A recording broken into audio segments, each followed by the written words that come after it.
Great story.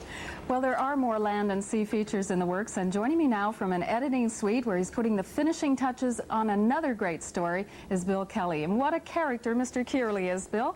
He sure is, Debbie. He was a real treat to work with. I might add, Debbie, Mr. Kearley hasn't been feeling very well over the past few weeks. I know he's watching the show tonight, and I'd like him to know that we're thinking about him. But a terrific man, I must say. Oh, well, we all wish him well. Well, Bill, I understand Land and Sea, of course, is not going to be seen every week. Just how many shows are in the works? Well, there are 12 programs in the works right now, Debbie, and you're right. Because of the lateness in the announcement, obviously it's going to take us a bit of time to get up to speed, but we're working feverishly on new pieces. We're working on the Blueberry Man of Butlerville right now as we speak. Terrific character there.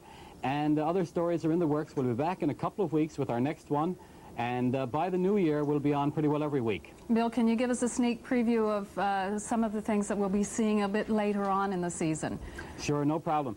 Debbie, we're looking right now at an Icelandic boat. It's a 28-footer. It does 35 knots. She can go completely underwater and clear the deck within 15 seconds.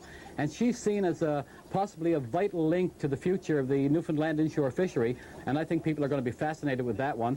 We're also working on a plane crash in Gander in 1946, a Sabina airline, 44 people aboard, 18 survivors. And we'll be telling the story of two Newfoundland trappers who were the first to reach the survivors and administered first aid and helped them out until the rescuers arrived about 12 hours later.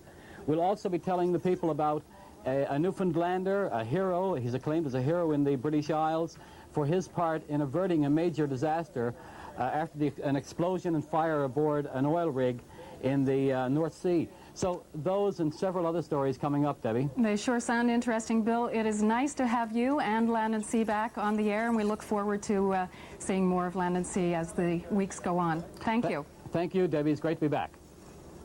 Yes, indeed it is. Good to see Land and Sea back. Great story tonight. Yes, it was.